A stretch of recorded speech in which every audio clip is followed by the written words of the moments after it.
అబ్బబ్బబ్బబ్బబ్బబ్బా! ఏం జనం రోడ్డెంట ఒకటే లైను. ఎవ్వరిని మందలిచ్చినా ఏదో ఓ సమస్య చెప్తూనే ఉన్నారు. దగ్గర ప్రజాభవన్ నుంచి మొదలు పెడితే లైను పంజాగుట్టకు దాకిందనుకోరాదుండ్రి. అంత మందొచ్చిండ్రు ప్రజావాణి కార్యక్రమానికి. ఇగో ఇంత ట్రాఫిక్కు.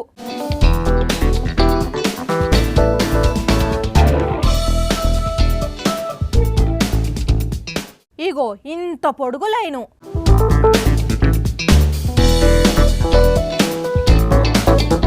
ఇగో ఇంతమంది తమ సమస్యలు చెప్పుకునేందుకు ప్రజాభవన్లో నిర్వహిస్తున్న ప్రజావాణి కార్యక్రమానికి వచ్చిండ్రు. మా గురుకులాల్లో అత్యంత శ్రమ దోపిడీ జరుగుతుంది మేడం.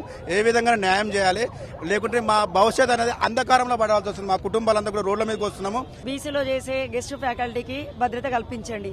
ప్లీజ్ రిక్వెస్ట్ సార్, మాకు పర్సెంటేజ్ అని కల్పించండి, లేదా మాకు ఉద్యోగాలను కల్పించండి. ప్రతి మంగళ శుక్రవారాలల్లా ప్రజావాణి నిర్వహిస్తాం అని సీఎం రేవంత్ రెడ్డి చెప్పుడుతోని కొత్తగొచ్చిన సర్కార్లనన్నా మా సమస్యలు తీరుతే కావచ్చు అని రాష్ట్రం నలుమూలల నుంచి చాలా మంది ప్రజాభవన్కు వచ్చేటాలకు ఇట్లా రోడ్డు మీద మస్తు ట్రాఫిక్ జామ్ అయింది. అటు అసెంబ్లీ సమావేశం చేయబట్టి ఆ రూట్లో కూడా ట్రాఫిక్ ఉండేటాలకు నగర ప్రయాణికులు కాస్త ఇబ్బంది పడ్డట్టే కనిపించింది.